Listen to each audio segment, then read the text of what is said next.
The IPC. Again. This is part 2 of the video I dropped a while ago explaining the many crimes of the IPC and why they are the villains of Honkai Star Rail. Because I find that people excuse away their crimes and blatant hypocrisy far too often. But that will not fly on this channel. In the last video, I went over the company-wide crimes, and in this video, I will be delving into the individual wrongdoings of each known major IPC member. And to keep up with the theme from last video, trust me, it gets worse. Because on this list, we have genocide, slavery, fraud, war crimes, terrorism, grooming, and so much more. Because the Interastral Peace Corporation is anything but peaceful. And when I'm done with them, I will have a bounty the size of Kafka's. So let's get into this, shall we? Let's start off with the golden child of the IPC and the one who wrongfully gets the most excuses, Topaz. Let me explain why I refer to her as the gaslighting, gatekeeping girl boss. It all starts on a ravaged poor planet called Yarilo 6, a world that shouldn't even have human life still on it.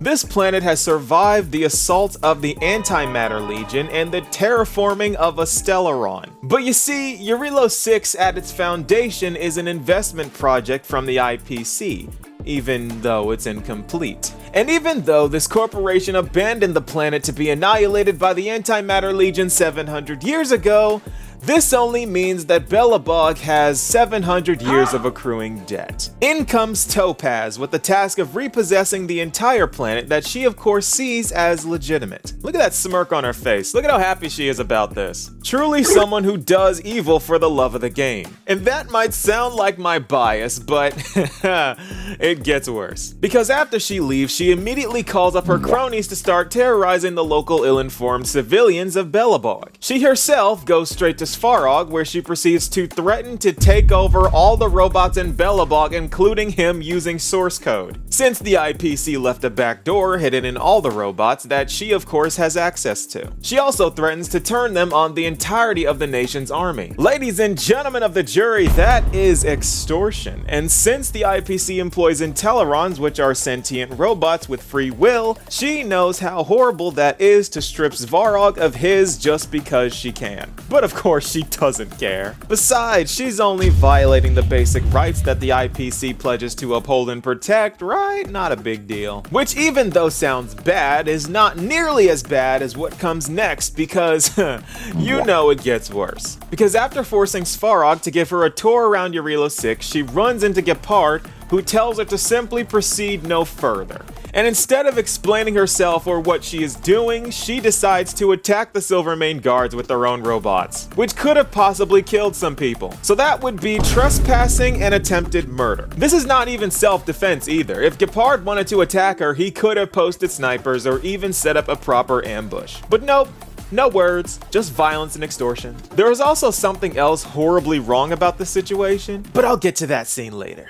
Because Topaz has more crimes to commit. At the end of her quest, she proposes to Bronya that she has a plan that allows Belobog to have a debt repayment plan. But you know that this planet that is in 700 years of debt plus interest is never going to truly repay this debt. So Yarilo 6 is now the debt slave of the IPC, meaning that Topaz just closed the net of a debt trap set up by the IPC 700 years ago. Because Yarilo 6 has no possible means of repaying the debt, and even if they could, they didn't have contact with other planets at all. Besides, of course, when Igor spoke directly to the IPC bigwigs, and they couldn't care less back then because what they offer is quote-unquote infinitesimal. Further enforcing that Yarilo 6 is never paying off the debt and are eternally trapped. So basically Topaz gave them the ultimatum of being a debt slave or facing, you know what, say it for me Topaz. Liquidation! And for some reason she is framed as the good guy here. And this is all intentional, by the way, because Topaz has a habit of making herself look like the hero even though she's the spearhead of a universal terrorist organization. Because in her trailer she's teaching a class to the IPC recruits, and I want you to look closely. Doesn't this scene look familiar? Yeah, it's the scene I mentioned earlier where Topaz attacked the Silvermane guards unprovoked.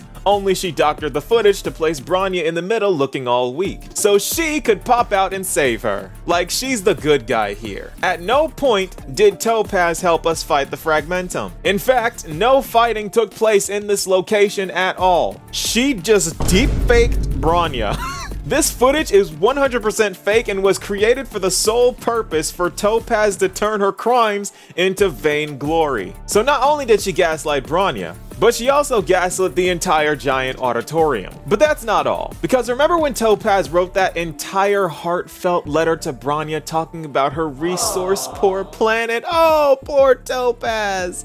Oh, what a tragic backstory, right? Yeah, that was probably a lie. Because we see in Topaz's written story that she joined the IPC at the youngest possible age and at that point already possessed a jaw-dropping resume. Mind you, this is a jaw-dropping resume by IPC standards. So tell me, how did she gain all that experience while living on a planet so broken that the people had to wear masks to simply breathe air as acid rain fell on them? Suddenly I understand why she's a pyro character who wears shorts, because if she wore pants, they would ignite into flames. That's a liar pants on fire joke. So as a quick recap, that is debt trapping, extortion, gaslighting, attempted murder, and trespassing, and she's not even close to the worst one. Because next, we gotta talk about Aventurine. Now, I hate putting Porker Kavasha on this list, but even though he has a shorter rap sheet, what he did is even worse. You see, when you enter Penacony, you are allowed to bring things with you into the dream world. So Aventurine chose to bring not just one, but two super weapons with him. But Nova, you say, Welt has something way more powerful than even Acheron's sword with him. And he's not bad. And I say no.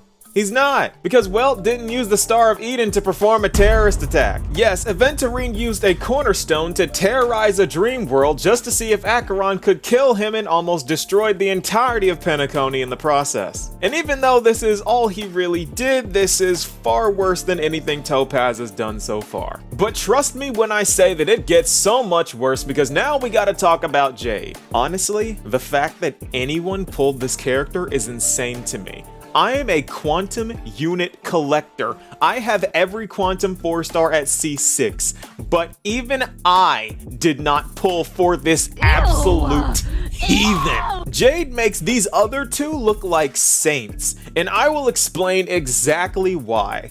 You see, Jade is a demon from the depths of hell that has a side hustle called Jade Exchange, where she takes advantage of people in a vulnerable state to destroy their lives. Like the guy who gave up his entire fortune to impress a girl he was hopelessly in love with, only to be driven into homelessness afterwards. Or the girl with a gambling addiction who gave up all connection to her family just to win more. Or even the desperate detective who sold off his memory just to solve a case.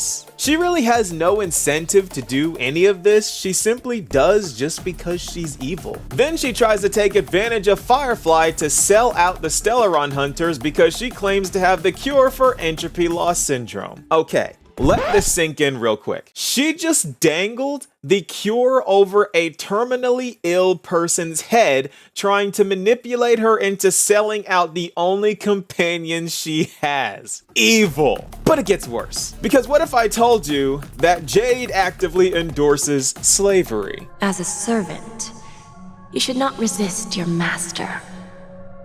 Yet, you went and killed that man anyway. Yeah, that's a thing, but she's also a bit of a groomer. You see, the big reason why Topaz rose in the ranks of the IPC so quickly was because Jade had her eye on her and took her under her wing. Topaz joined the IPC as the youngest ever to join the Strategic Investment Department and became one of the 10 Stonehearts in record time. Now, knowing this and how much older Jade is, this interaction looks way more creepy. And I don't think I need to spell it out for you, because I don't think co-workers do this, especially co-workers probably double your age. On a side note, she just confirms here that the Yarilo 6 situation was all to manipulate us, the Astral Express, into being friendlier towards the IPC. That's what she means by little ball of ice, just so we're clear. So if you like Topaz because of that quest, you were manipulated and that was all a setup. I'm sorry, truth hurts. but it doesn't hurt as bad as blatant hypocrisy, because somehow Topaz formed her lips to say this. One of our P45 executives was attacked and nearly killed in the dreamscape. The IPC can't simply ignore this incident. How she got away with this, I will never understand, because Aventurine was the aggressor in this situation. How do you send a guy in there to perform a terrorist attack, then get mad that he got blown away? Acheron isn't even affiliated with Penacony anyway. This just doesn't make sense at all. How do they just sit there justified in their own hypocrisy? Because they are evil, but not as evil as Oswaldo Schneider. This guy needs his own video, because this video has gone on long enough. I am convinced that the IPC is evil in every possible way. But what do you guys think? Be sure to let me know, and I will see you all in the next video. Peace, y'all.